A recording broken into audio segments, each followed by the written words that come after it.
নমস্কার বন্ধু, আপনাদের সাথে আমি অনিমেষ। আপনারা এখন দেখছেন কুন্ডু টেলিকম ইউটিউব চ্যানেল। চলুন শুরু করা যাক আজকের আপডেটটি।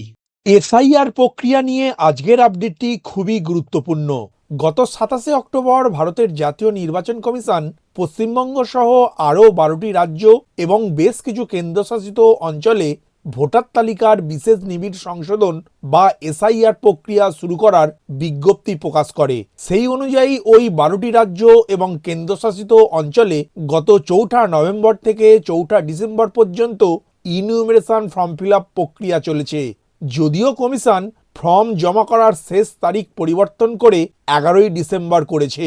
এই পর্বে নির্বাচন কমিশন দ্বারা নিযুক্ত বুথ লেভেল অফিসাররা প্রত্যেক ভোটারের বাড়ি বাড়ি ঘুরে ফর্ম বিলি, তারপরে ফিল আপ করা ফর্ম সংগ্রহ করা, সংগৃহীত ফর্ম বিএলও অ্যাপের মাধ্যমে ডিজিটাইজ করার কাজ করেছেন।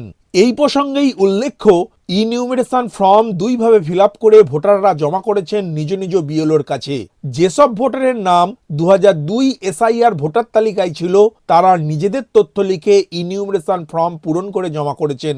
অন্যদিকে যেসব ভোটারের নাম 2002 এসআইআর তালিকায় ছিল না তারা নিজের বাবা, মা, দাদু, ঠাকুমা কিংবা দাদু দিদার 2002 সালের এসআইআর তথ্য লিখে ইনিউমারেশন ফর্ম ফিল আপ করেছেন।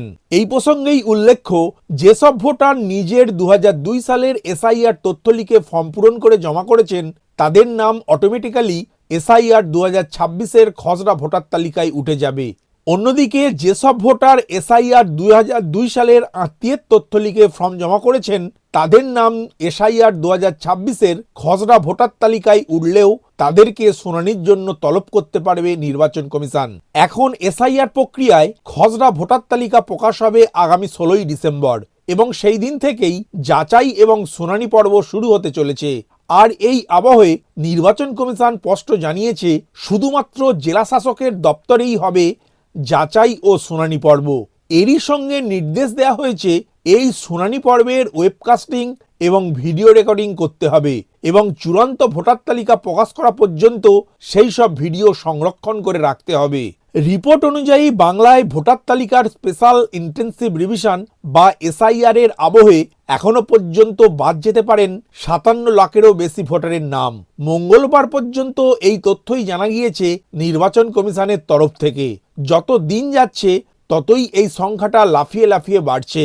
রিপোর্টে দাবি করা হয় মঙ্গলবার সন্ধ্যা পর্যন্ত রাজ্যে আনকালেক্টেবল ফর্মের সংখ্যা 57,01,548টি। প্রসঙ্গত মূলত 4টি ক্ষেত্রে একটি ফর্ম আনকালেক্টেবল থাকে।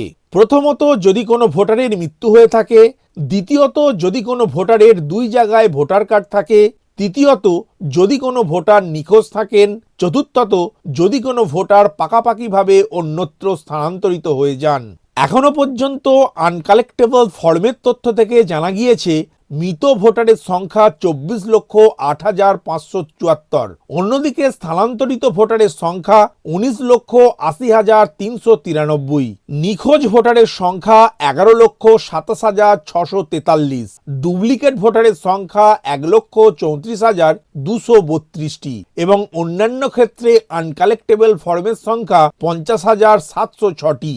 এদিকে নির্বাচন কমিশনের তরফ থেকে জানানো হয়েছে এখনো বেশ কিছু জায়গায় আনকালেক্টেবল ফর্মের সংখ্যা আপলোড করা হয়নি। এই আবহে এসআইআর প্রক্রিয়া শেষ হতে হতে আনকালেক্টেবল ফর্মের সংখ্যা আরও বাড়তে পারে। উল্লেখ্য, আগামী 16 ডিসেম্বর খসড়া ভোটার তালিকা প্রকাশিত হবে। সেই তালিকা সংক্রান্ত যাবতীয় অভিযোগ এবং দাবি কমিশনে জানানো যাবে 15 জানুয়ারি পর্যন্ত। সেই সব অভিযোগ খতিয়ে দেখে পদক্ষেপ করা, বিতর্কের নিষ্পত্তি করা এবং প্রয়োজনে সংশ্লিষ্ট ভোটারকে শুনানিতে ডাকা হবে আগামী বছরের ফেব্রুয়ারি মাস পর্যন্ত। তারপর 14 ফেব্রুয়ারি প্রকাশিত হবে চূড়ান্ত ভোটার তালিকা। ভিডিওটি প্রথম থেকে শেষ পর্যন্ত দেখার জন্য ধন্যবাদ।